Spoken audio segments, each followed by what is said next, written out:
Hi guys, so if you know me, you know that I love watching documentaries. Sitting in my room, I learn so much about what is happening. I'm aware of what to like, what not to like, what kind of people are out there. Today I'm going to talk about 5 documentaries that I have watched very recently. They're all available on probably Netflix and Amazon Prime. These are the documentaries that I have actually watched this year, so I'm sure that they're not very old documentaries. The first documentary that I want to talk about is available on Netflix. It's an Indian story called Curry and Cyanide. In a world where your favorite dish could be a deadly poison and every spice tells a tale of danger. Through interviews with experts and survivors, Curry and Cyanide unveils a true story of poisoning incidents linked in this popular dish. You are going to see what kind of things people do just out of jealousy, wait to keep themselves happy, to let life going. They don't care about human emotions. While you're watching the documentary, you're going to be like, how is this even possible and why would someone even do this? Like, how does your heart say yes to do something like this? It's so twisted. Have fun, and it's called Curry and Cyanide, available on Netflix. The next documentary that I want to talk about is called Man on the Run, which is also available on Netflix and is so bizarre.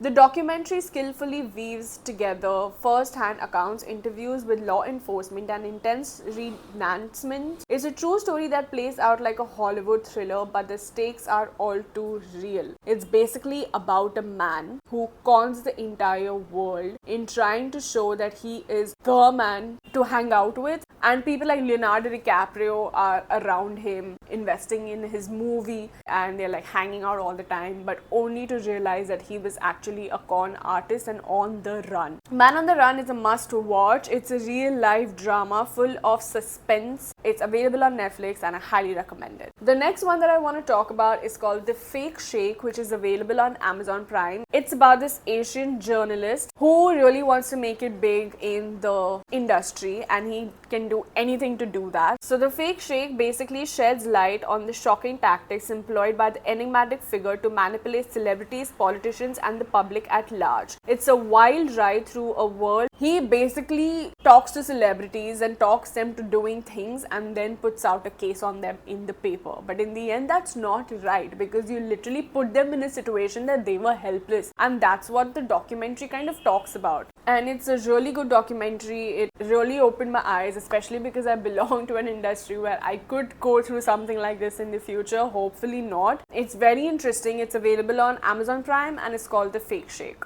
The next documentary that I want to talk about is called NASCAR, which I just watched last night, and it's obviously about the sport NASCAR. It's available on Netflix. If you have watched Drive to Survive and you got into Formula 1, then NASCAR is going to help you get into NASCAR because it explains the sport, introduces you to the drivers and the teams, and does it very well. I am into NASCAR now, so hopefully I will be watching a lot of NASCAR in the coming future as well. I don't have much to say about it because it's an out and out documentary of NASCAR, so if you want to watch speed and have like high adrenaline, then I highly recommend it. The next one that I want to talk about is called Love Stalker Killer, which is also a documentary available on Netflix, and oh my god, it is so twisted. I don't even know what to talk about it, to be honest. It's about this guy who dates 2 women and also has an ex-wife, but the ex-wife chapter is closed, and these 2 women are like nice women, but one turns out to be a psycho, okay, and she starts stalking him, starts stalking the new girlfriend, starts threatening him, ruining his life, literally like burning house down of the new girlfriend, only to realize that she was not the one who was doing it. Someone else was doing that in her name, and it is so twisted. I was hooked and I just could not believe what is happening. It is a very nice documentary. It's called Love Stalker Killer, available on Netflix, and you can finish it in like